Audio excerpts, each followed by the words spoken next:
I have just recently completed my book. It's the first one I have ever written.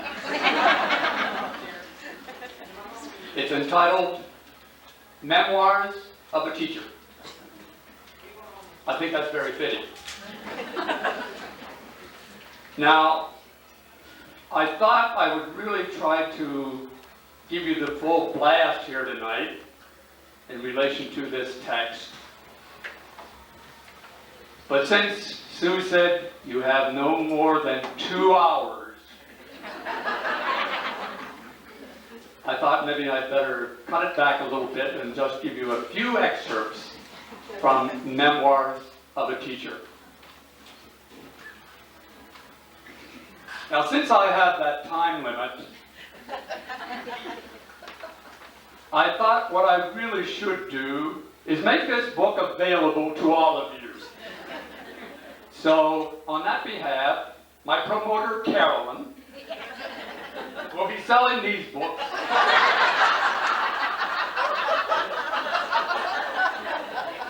at the door immediately after the program.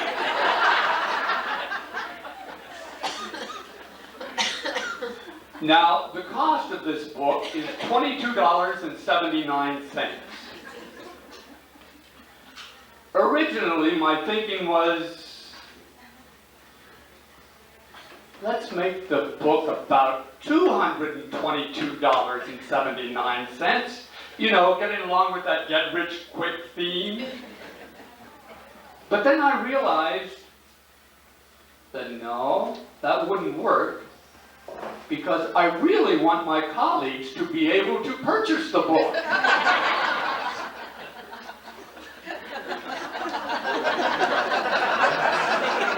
You got that?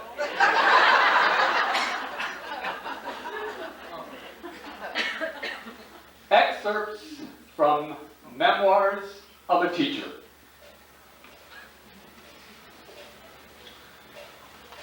It all began in 1928 when Elery Walizer was born. Not a robust, rosy-cheeked, bouncing boy, but rather a scrawny, bald-headed little squirt.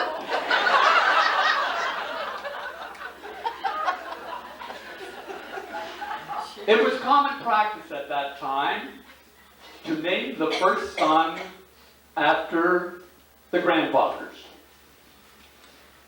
Elery, mother's dad, who was a tall, thin, bald Englishman with very large feet. Hugh, my father's dad,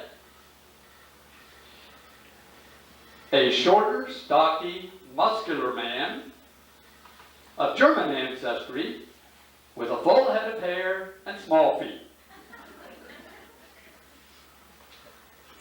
Now, I hope I really don't offend this person, but George, would you stand up just for a moment?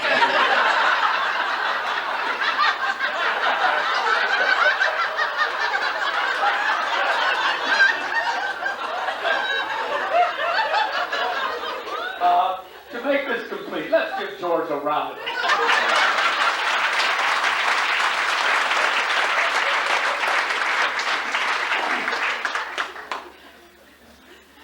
We always look upon George as that magnificent specimen of humanity.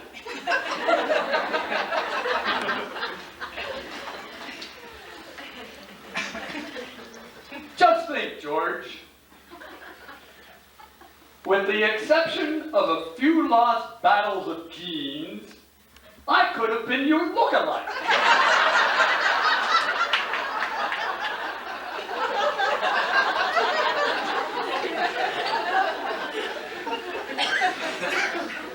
Oh well, Pop, you didn't lose them all. I do have rather small feet.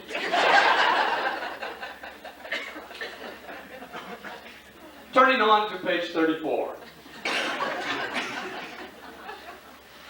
When I began teaching in 1949, We called it working toward goals.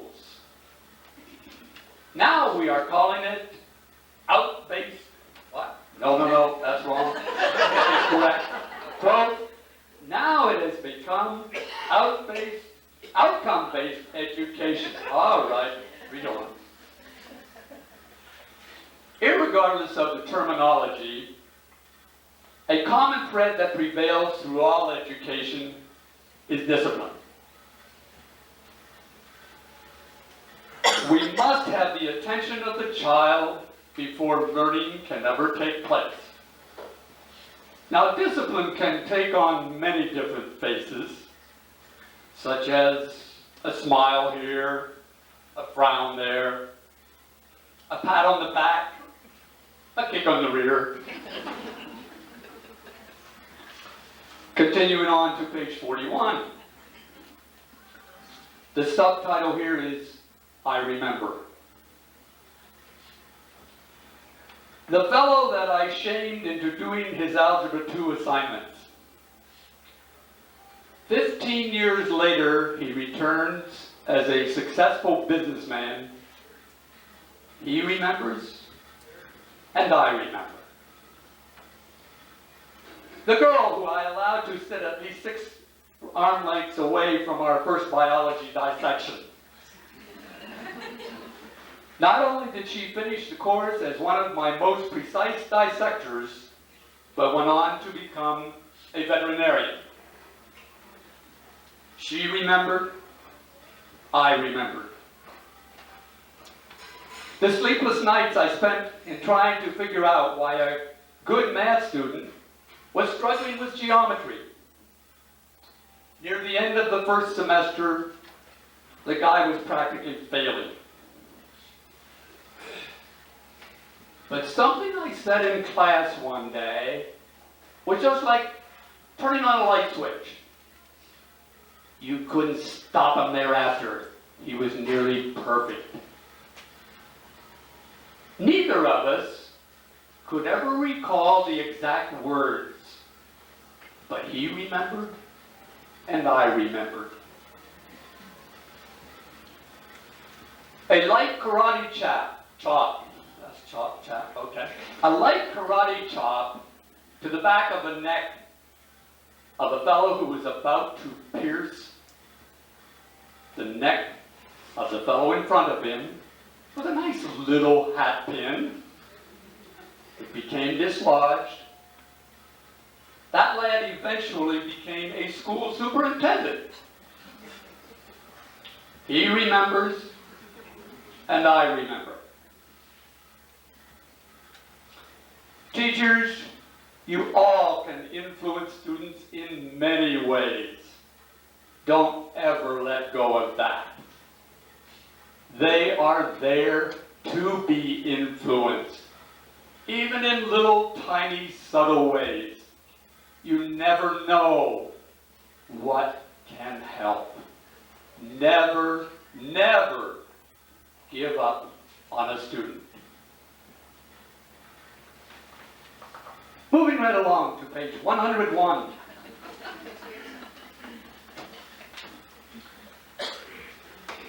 On a family gathering over Memorial Day weekend, my sister and I were reminiscing a bit as to how she and a cousin would con me into this jumping rope deal. Now, jumping rope at that time was a girl's exercise. And of course, I would not be caught dead jumping rope. But that worked out fine because I never got a chance to do the jumping anyway. I was always on the end of the rope turning away.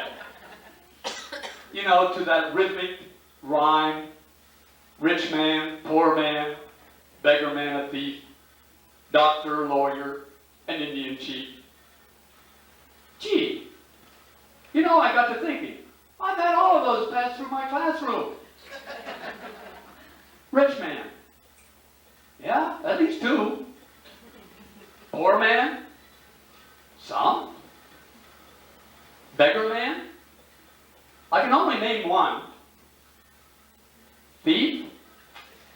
Yes, even a couple of those. Doctor? Several doctors. Lawyer? 3 I could name. Now this last one, I'm not real sure of, Indian chief. I know I had a lot of little Indians pass through my classroom, and surely at least one of them became a chief.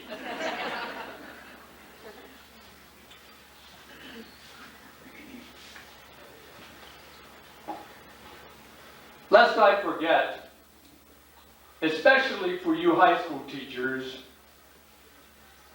I have made a tape called Whistling in the Hallway.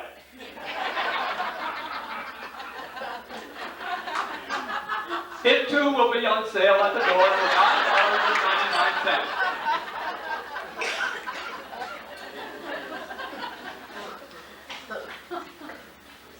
Page 187.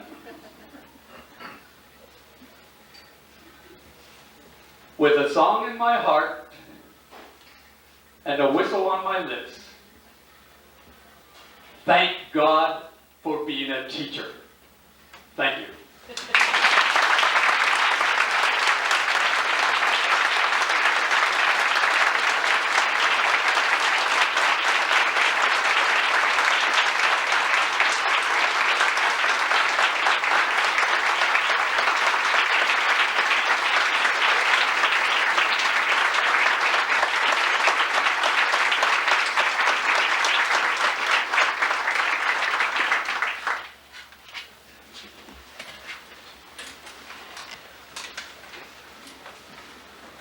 Sue, I knew I had an addendum here.